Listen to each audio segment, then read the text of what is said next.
as you are already aware about the stock, I mean to say there are two types of stocks, opening stock and closing stock.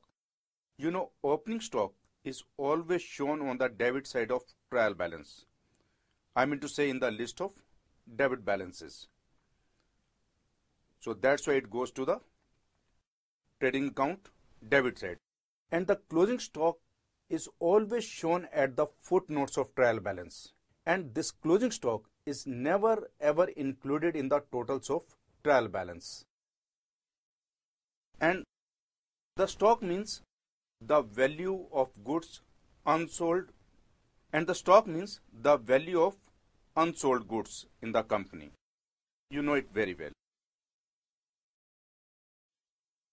And all these goods unsold can be categorized into three parts.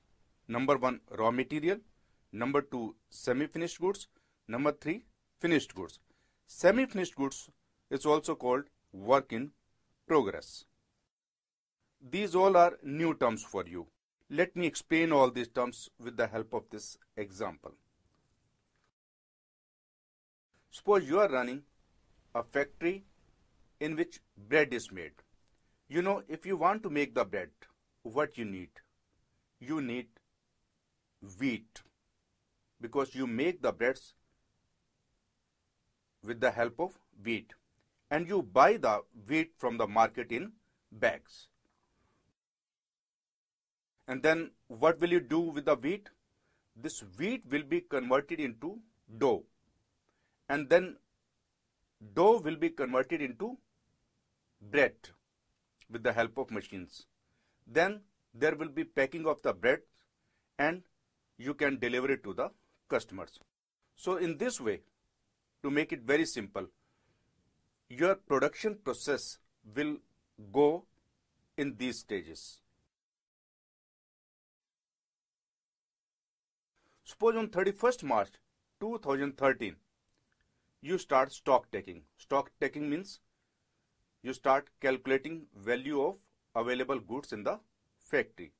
You find that the value of wheat in the bags is rupees 5,000 and the value of dough is rupees 3,000 and the value of bread unpacked rupees 6,000 and the value of packed breads, I mean to say ready to be delivered to the customers, that is rupees 8,000. So these are the goods but lying in different shapes or different forms. The value of wheat in the bags, rupees 5,000, these are your purchases, means you didn't change any form. You bought the wheat and still it's in the same form. That will be called raw material. So you have got the raw material rupees 5,000.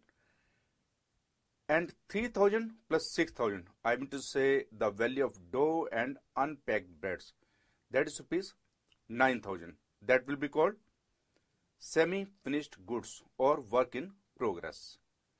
And 8,000, that is packed bread, that will be called finished goods, because these goods are available for sale. So they will be called finished goods. So in this way, we can say that the goods can take three forms: raw material, semi-finished and finished.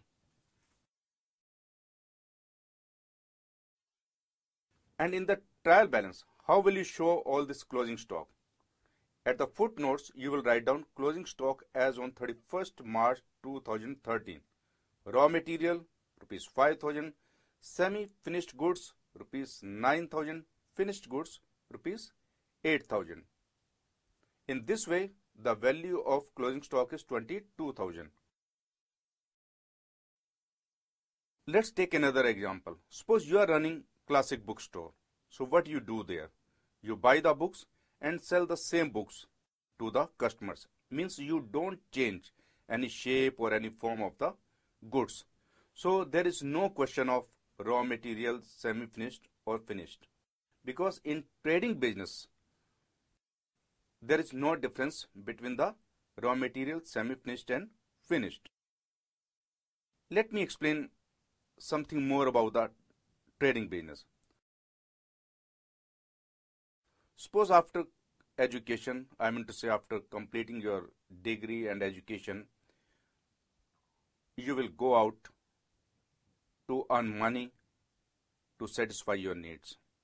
So you will be having two options, either go for business or go for employment. Employment means you become the employee of some company or firm and provide your services and get the salary every month or every week.